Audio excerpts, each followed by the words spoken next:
Focus ang utak nila do'n sa pagliligtas sa mga Duterte, eh. O ngayon alisin ko na ho 'yan mga kababayan, nasaan na tayo? Impeachment, Kamara hindi tinanggap. Naku, anong oras na ba? 8:11 na pala. Naku, talunan muna natin 'yan. Mauubusan ako ng oras. So ngayon mga kababayan, asan na ba tayo dito? Ano ba yung ano natin? Dumito muna tayo. Sandali, At tanggalin natin 'yan. Dumito muna ho tayo mga bossing kay Karen Davila, mga kababayan, tungkol po doon sa nakikita nila na mali ang Senado. Matandaan ay ang impeachment. Ito, yung mga news anchor po, mga kababayan, nandiyan si Kabayan Noli de Castro, si Karen Davila, at yung dalawa, hindi ko kilala. Ang dapat matandaan ay ang impeachment inilagay sa konstitusyon para protektahan ang taong bayan sa ilang opisyal na umaabuso. Itong konstitusyon na to, para maging patas lahat.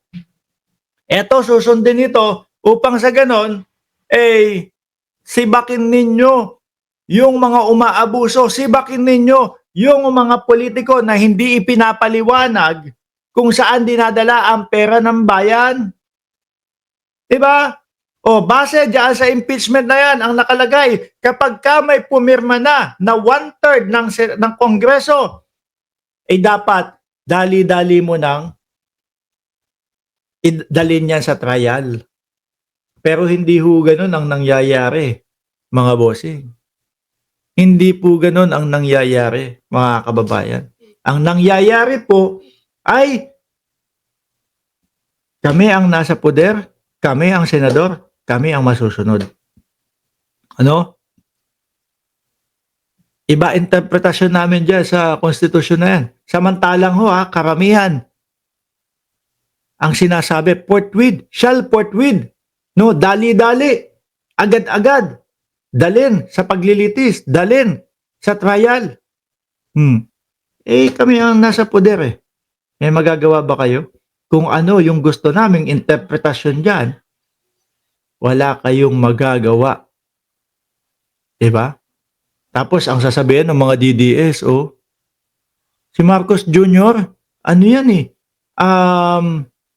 diktador yan eh. Pero parang diktador na din po ang ginagawa nitong Senado, mga kababayan. Di ba? 800 plus ang nanonood, DDS, ilan lang, lagi, wala pang kalahati. DDS, hit dislike naman.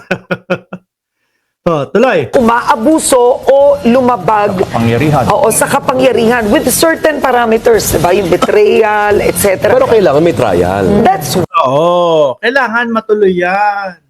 Ano po? Cheese!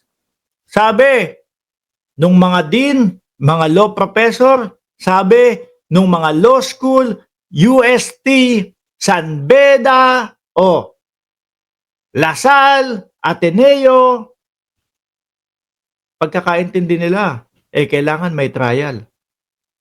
Shall forthwith into trial.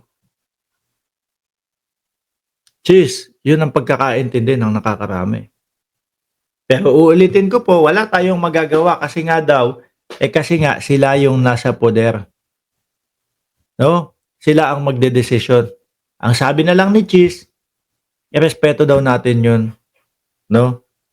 why. Pero para sa taong bayan po yan, ang mahalaga, wag mag-abogado para sa akusado.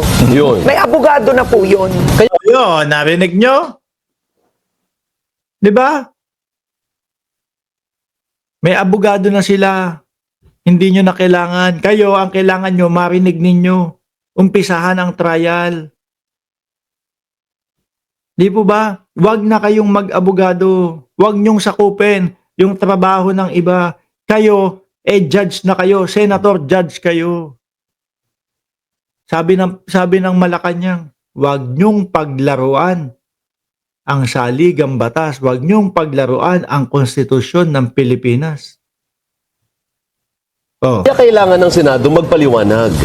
Kasi Pero lumalabas maganda ngayon, po yun. parang may kinikilingan sila, diba? Dapat mabura yon na walang kinikilingan. Kung Wala, kung ganyan mananatili, mga kababayan, na ganyan ang Senado natin, naku po, mawawalan. Mawawalan ng ng kwenta ang Senado natin. Aayawan ng mamamayang Pilipino. Baka ito pang 19th Congress ang maging sanhi po. No? Na isigaw ng mamamayang Pilipino, talagang magseryoso. Dati naku, tanggalin na lang yung Senado. Naku, wala namang kwenta yung Senado. Naku, dagdag lang pasweldo natin yan. Dati pag ganun-ganun lang baka biglang seryosohin ng taong bayan, no? Ipabuwag na natin tong Senado. Total, ganito naman lang din ang ginagawa. Yung konstitusyon para maprotektahan ang mamamayang Pilipino doon sa mga umaabuso na mga leader. Tapos, ang gagawin lang ng Senado wala, i-disregard yung shall forthwith na dapat agad-agad. Hindi nila pakikinggan yun. Hindi nila susundin yung konstitusyon. Gibain na lang. Baka itong 19th Congress pa ang dahilan po ng pagkakagiba ng Senado. Bakit po, mga bossing? Alaw swenta daw ho Di ba? Alaw swenta daw po Nakita nyo ginagawa nila? Nandun, nakasulat sa konstitusyon. Susundin mo na lang. Karamihan ng Pilipino, pati po yung mga matatalino, Makati Business Club, isama mo pa, iisa ang pagkakaintindi. Pero ang hatid po sa atin ng Senado, kami ang senador. No? Kami ang masusunod dito. Kung ano ang gusto naming pagkakaintindi dito. Lugi. Mamamayang Pilipino doon. hindi proseso ang ginagawa nila. Pero yun ang hamon. hindi maiwasan ng taong bayan na may Kaya nga. pinapaboran sila. Kaya nga. Kaya kailangan ipaliwanag. Kailangan ang paboran nila ay ang taong bayan. At ang Ayan. konstitusyon. Tama. Totoo, mga bossing.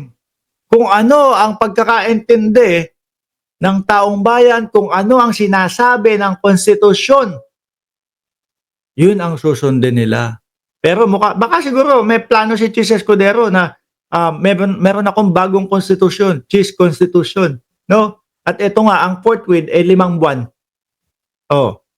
Na ang kailangan kong sundin, hindi yung taong bayan. Ang kailangan kong sundin, yung Duterte Black. Bakit? Kasi meron ako inaasahang boto dito sa mga ito. Di ba? Pag hindi ko sila nasunod, baka mapalitan ako ni Tito Soto bilang Senate President. Di ba? Yan ang kinatatakot ni Chis Escudero. Kaya hindi mabitaw-bitawan yung Duterte Black. Kaya po nagiging sunod-sunuran mga kababayan, mga boss chief amo, sir.